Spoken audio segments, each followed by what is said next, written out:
Hello everyone, and welcome to The Drew Gamers Final Fantasy 1 Let's Play, episode 14.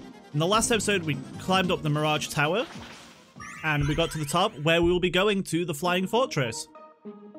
This is the domain of the Lunfenians before they had to leave because of Tiamat. But before we get too far into it and talk about the story, what are your goals for 2022? That is today's question of the day. They're a bit different the last few episodes. I know a lot of the people that are watching aren't necessarily Final Fantasy fans, but they're watching anyway as support. So thank you very much for everyone that does comment and watch the series, because it's been a lot of fun. And for me, I want to hopefully get to 550 subscribers, and I also want to hit 250 followers on Twitch. I also want to start making my games that I've been working on, because I do all like the writing side of game design and stuff, but I want to actually turn it from writing into something visual and something playable. We got a razor from the chest. Can't remember. I think that might be for the ninja. I'm not sure. Can't remember. So, we are now in the Flying Fortress. Like I said, this is where the Lunfenians were, and they watched over the wind crystal. There's a lot of chests in here, which is great. There's also an enemy in here. We're not going to fight it for a while. I might put it on stream because I can't remember exactly what it's called, but we never get to fight it until later on, and I'll tell you when we're fighting it. It's not in this episode. But I do try and find it, and it's basically more powerful than most of the bosses in the game. So thankfully we didn't find it, because I did want to find it just to show it off, but it will kill you. Excuse me. It will very much kill you. It's basically a robot guardian. It kind of looks like a mech suit. Get some gil there, black flans. I'm pretty sure they're just weak to magic. No, this enemy that I'm talking about, the robot, you fight it literally just before you fight before you go and fight Tiamat. It's on like a straight line to her. So we do end up fighting it later in the game, because it appears in one of the bonus dungeons. I won't say which one, but it does appear in one of them.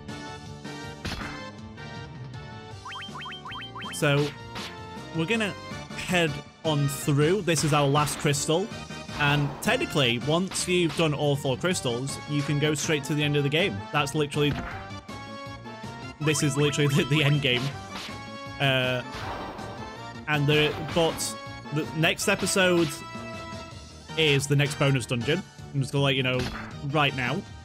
And then the episode after that, episode 16, I believe, is the end of the story.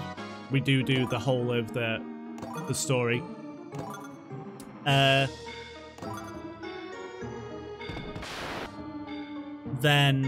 after that, it's just all bonus episodes. But it is very much worth doing them. I find them a lot of fun. I know some people probably don't do a lot of the bonus content in games and stuff, but I really, really love it in this. I'm still debating on what we're going to do as our next series.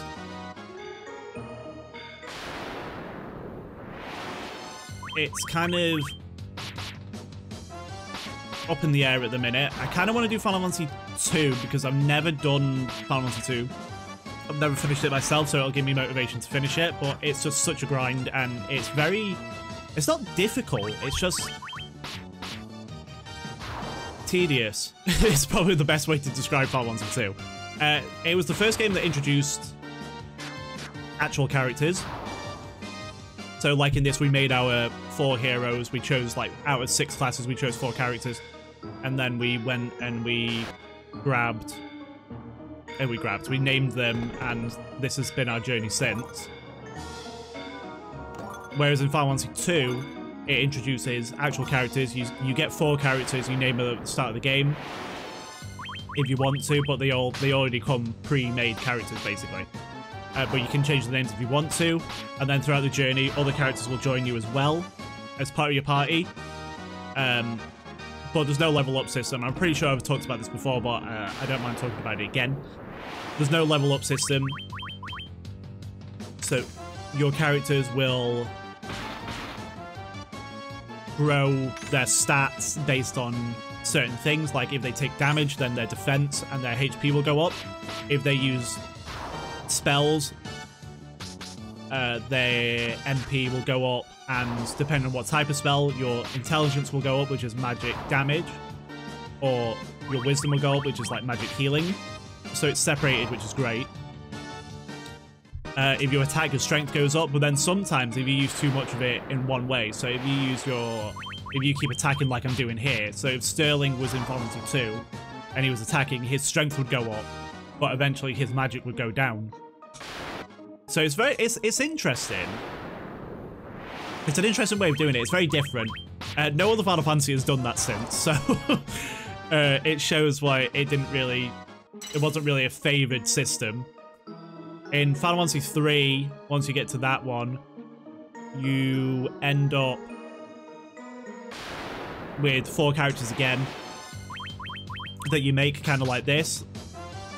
And then you get classes that you can equip to your characters. It's the first time they introduced the job system, where it's say, again, if I had Sterling in that game, I could use Sterling as a knight, as a warrior, and then I could also switch him to a black mage if I wanted to, or I wanted to switch him to a white mage or thief or whatever, a ninja.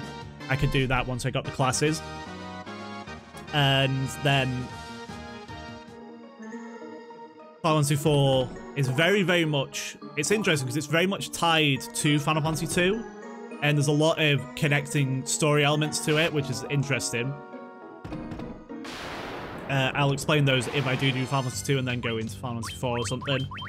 Because what's interesting in a lot of the Final Fantasies, and you see this in Chrono Trigger as well, is when you see the world map, it doesn't necessarily mean that it's the whole of the world. It just means that it's like a segment of it. And Final Fantasy 2 and 4 are basically like that. It's like 2 different sections of the map.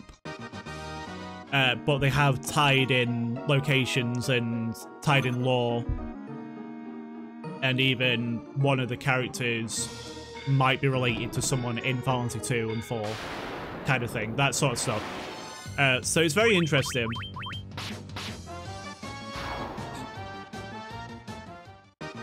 But it's not like Final Fantasy 4 isn't a sequel to Final Fantasy 2. It just ties in elements of it and story points of it, but it's not a sequel. It's its own thing. It's its own story. It's in its own location. It's kind of like, but for instance, like Chrono Trigger. Obviously, we've done Chrono Trigger on the channel before, but Chrono Cross is a sequel to it, but it just basically takes a lot of elements of it. You obtain Adamantite. It's its own thing. But it does bring a lot of elements of it into it and ties it together. But you can play Chrono Cross on its own and still understand the story, sort of thing. There's elements of it that you won't understand, but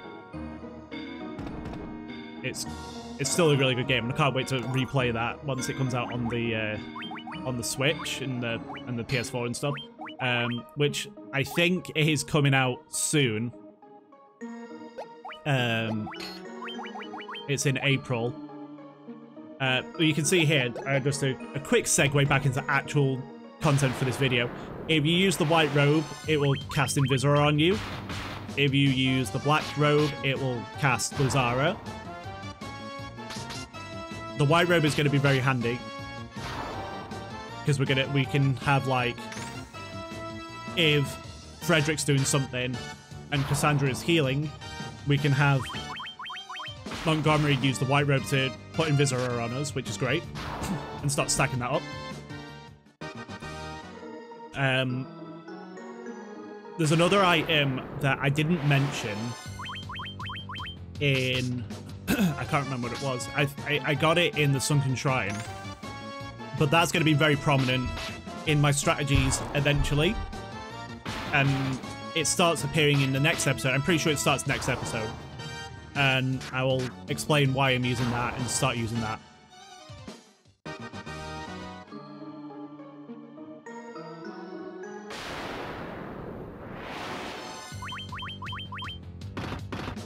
But yeah, I'm excited for Chrono Cross because I've played it before, but I can't wait to replay it. It's a really good game. Very different from Chrono Trigger, but it's still a really good game. Got a diamond shield and we've got a ribbon. Ribbons in Final Fantasy usually... I'm pretty sure I've explained that before, but ribbons basically protect you from status ailments.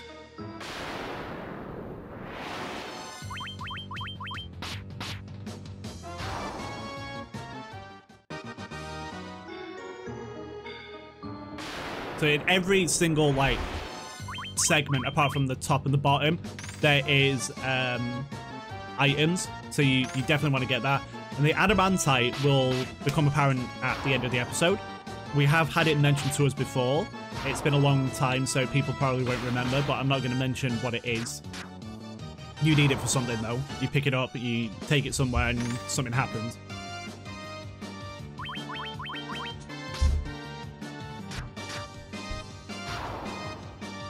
And I can't remember what I was talking about before I went, oh yeah, Segway. I'm pretty sure it was just Chrono Cross. And in here, we have some diamond gloves. Just skip that. I'm just like, yeah, whatever. And now we've been to every corner. We can head down into the next area.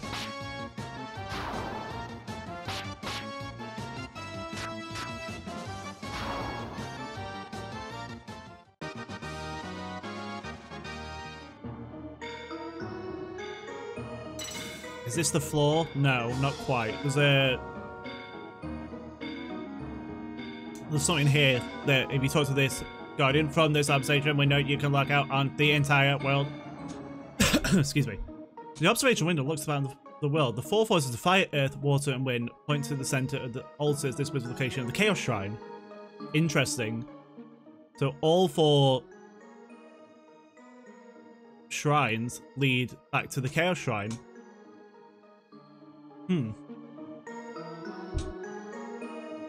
Intriguing. Let's see. We've got some Rakshasa and a Medusa and a couple of Medusas.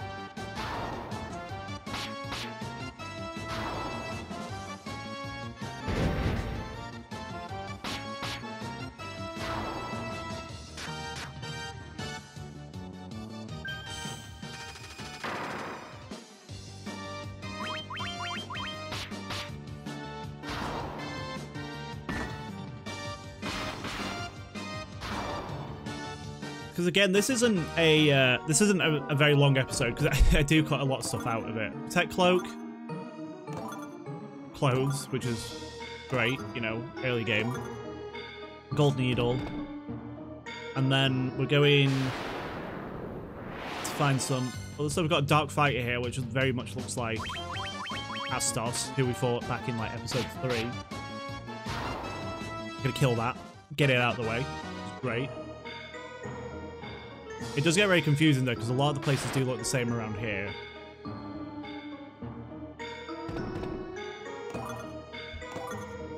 Tech ring, potion.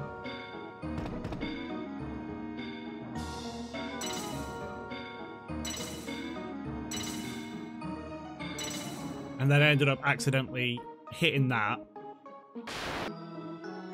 There's some items up here as well, so don't forget to get those. Gold needle. Gil, more Gil, and Sasuke's blade, which again is for the ninja. And we've got Soldier. This isn't the mech robot that I was talking about. It's something completely different. It's like sort of like if you've played. Some of you might not have played Final Fantasy 6, but it looks like Magitech armor. It's basically like something that looks like it's kind of like hulked over, and it's got. It looks like it's got guns on in front. This is the annoying floor because there's a lot of battles on this floor. Everything looks exactly the same. you have to kind of just find the portal to get to the next floor. But it feels like it's a repeating section. So like if you keep walking down, you'll eventually come back at the top, if that makes sense. You just it's like a cylinder, and you'll just keep going around it. And then you can go left and right, and then eventually you will find the portal to get to the next floor, but it is very much a pain in the arse.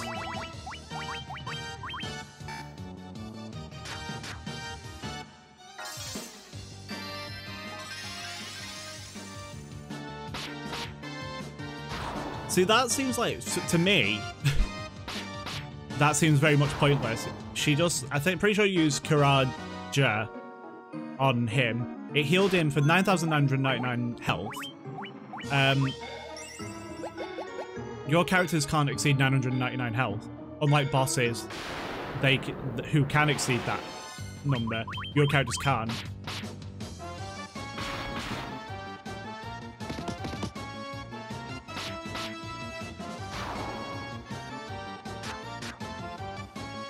So it's very interesting that they did that, but I think it's just because they did make the bosses harder in this game, at least with the bonus bosses and stuff. I don't know if they did. They definitely did with the last boss, but I don't know about the others like Lich, Malarith, and Kraken and stuff. So we shall see. I need to do a comparison to see how much health they had in the original version compared to what they have now. I'm sure they are harder, because technically your stats are different and they start doing more damage, but you can never exceed 999 HP. But you see what I mean about this floor? It's very annoying. It was a vampire lord, wow.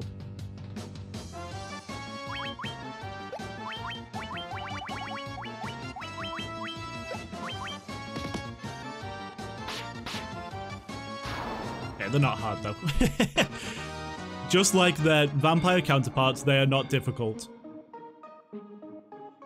At this point, you can tell, like, because I'm start cutting out battles even more. I mean, I'm very frustrated trying to find the exit. There is actually a pattern to it, but I forgot what it was. It's like you walk down 2 segments, and you walk over 3, and then you go up 1, and you go right 1, go down 1, or something. And it's like it's something really convoluted that doesn't need to be convoluted.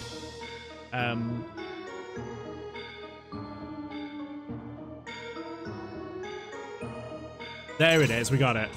Now this is the floor with the giant robot evil death machine. I always forget you can actually save inside dungeons. I think I do try and fight it just to show off. That's why I saved it there, just in case. But I just run away from it, because at the end of this corridor, we have our boss fight.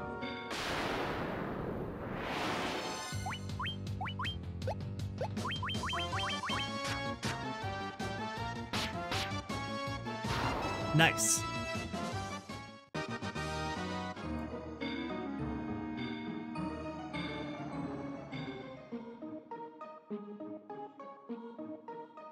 And here we are. I'm not entirely sure why I stopped. Right in front of it. This is the last. The Lich, Malarith, the Kraken. You have defeated 3 fiends and reached my lofty perch.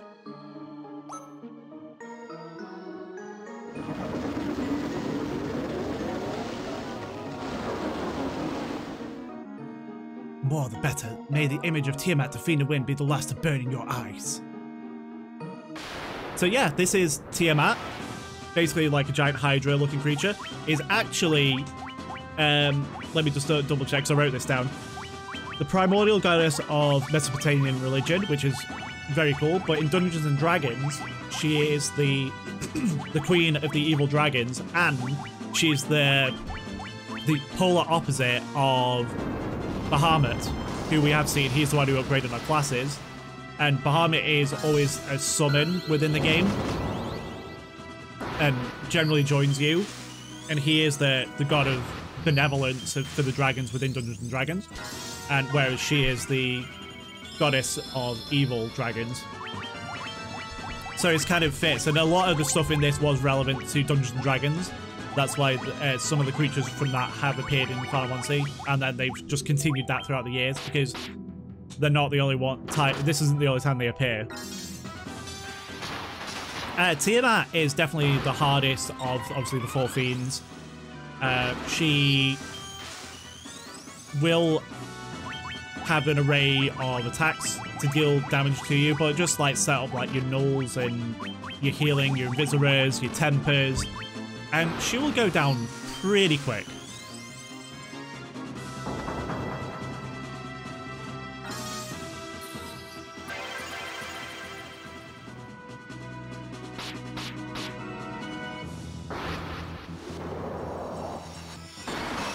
I really love her design as well, which is fantastic. In, I think it's Final Fantasy 8, we have fought... Oh, she's dead. In Final Fantasy 8, we did fight her there, and she just looks exactly like Bahamut, but like a shadowy version of Bahamut. And she only has 1 head, but I think generally that she does have multiple heads. And she, like I said, she is part of Mesopotamian religion, which is another fantastic real-world reference. Gotta give me all that. Just give me all the lore. Just do it. And we have revitalized the wind crystal.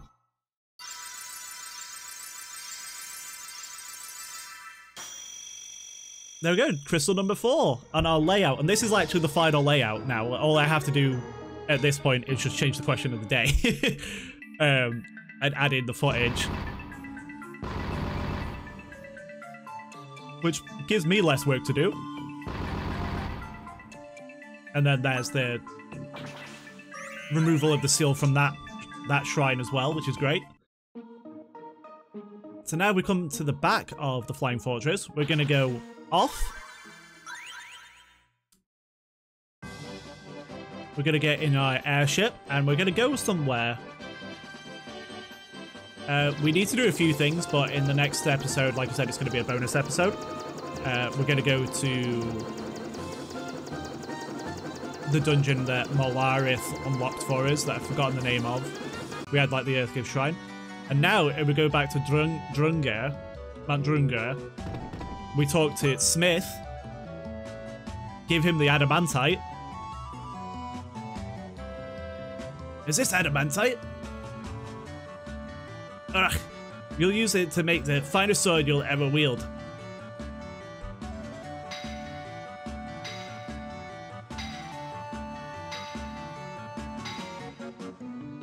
Dude, in my years, I've never crafted a finer sword. Go on, take her. She's yours. And we receive Excalibur. So that is going to go straight on to Sterling. And I'm going to start wrapping up here. So thank you very much for watching, everyone. Don't forget to subscribe if you're not already.